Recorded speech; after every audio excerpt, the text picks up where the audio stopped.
Sa linya natin, retired Justice Francis Ardelesa. Justice, magandang umaga po. Si Joel, si Weng po ito. Hello? Good morning Opo, po. Good kamusta morning, po? sir. Good morning. May bagong development. Manguhuli na raw po sila.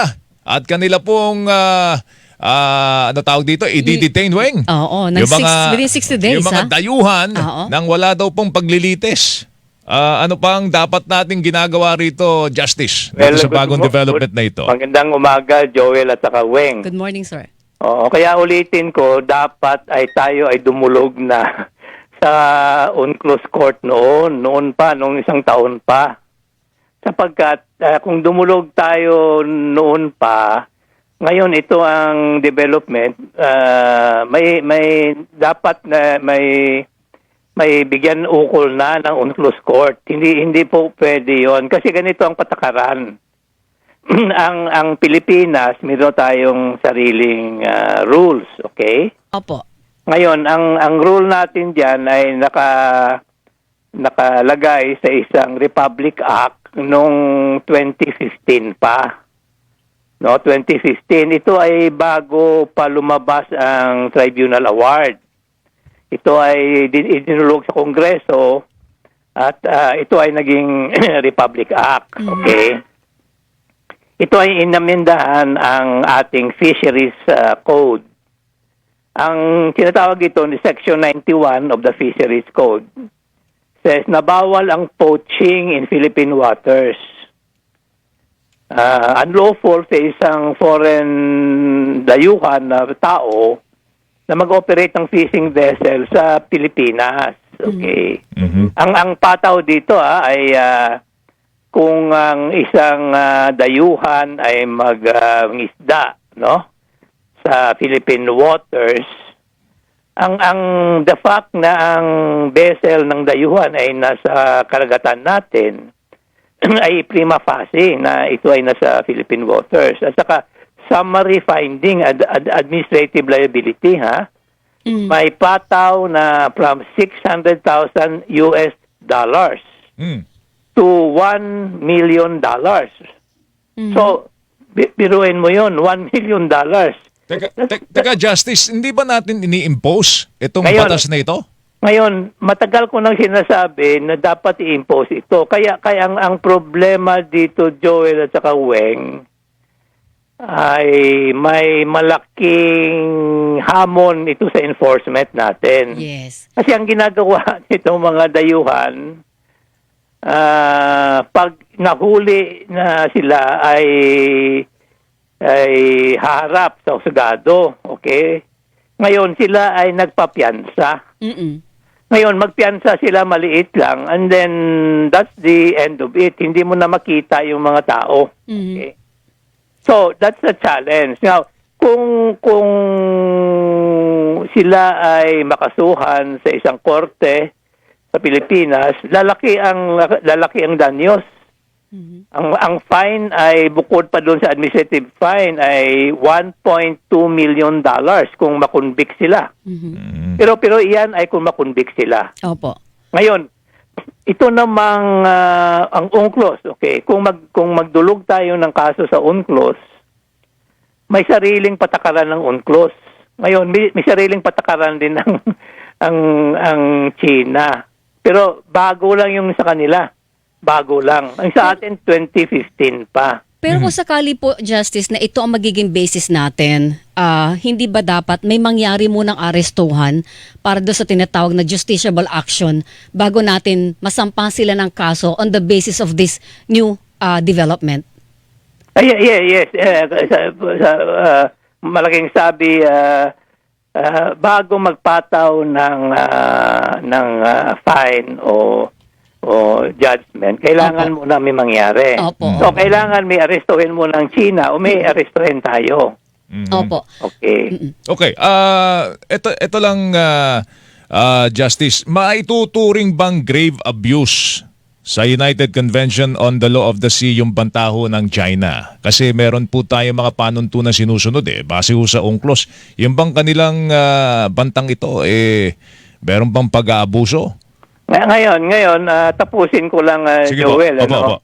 Now, Yun ay sinabi ko, may patakaran ang Pilipinas sa fisheries code natin. Opo. May bagong patakaran ang China. Ang patakaran natin ay hindi natin sinasabi kung sino, basta foreigner lang. At saka may due process. Okay. Ang patakaran ata ng China, walang basta kung mahuli ka lang. Nasa 60 days daw po. I-detain ka. Yes, Oo. yes. Now, ngayon, ano ang patakaran sa UNCLOS? Mhm. Okay.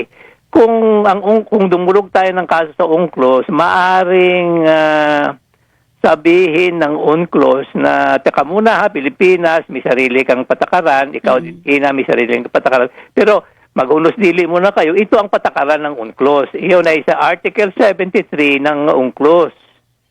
Ang sinasabi doon ay pwedeng ang coastal state katulad ng Pilipinas, no? Mhm. Sa ating EEZ, pwede tayong mag-aresto ng mga nag-illegal fishing. Subalit, no, ang pagkasabi sa Article 73, paragraph 2, ang arrested vessels at saka ang kanilang tripulante, shall be promptly released upon the posting of reasonable bond or other security. Yan. Mm-mm.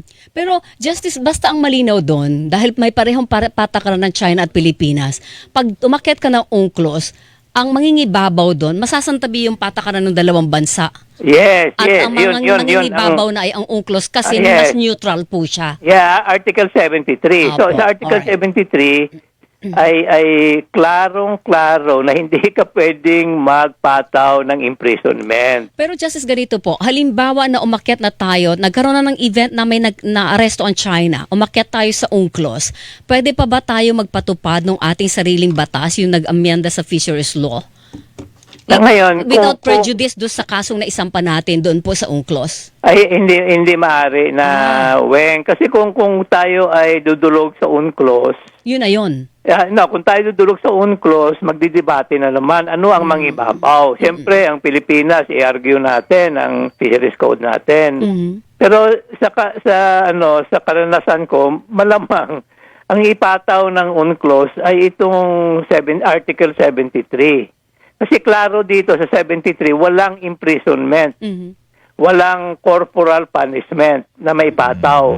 Pero ang malaking pag-asa ng Pilipinas dito, ang fine ay pwede sa palagay ko. Mhm. Ako last Ngayon, week- ang fine napakalaki, $1 Opo. million. That's 50 million pesos. So Hindi Justice, yan, that's not a small matter. pero Justice, mas maganda po ba kung halimbawa ngayon pa lang, ipatupad na natin na mahigpit yung sarili nating batas? Yes. Dapat ipatupad na yan. Noon pa, 2015 pa yan eh. 2015. And then, matagal ko nang mungkahi sa mga fisher folks kasi nagre-lecture sa UP. Sabi ko, ang gawin nyo ay magpa-deputize kayo. Magpa-deputize kayo sa DNR na pwede kayong manghuli. Wag kayong manghuli mismo na kasi baka may baril yan eh.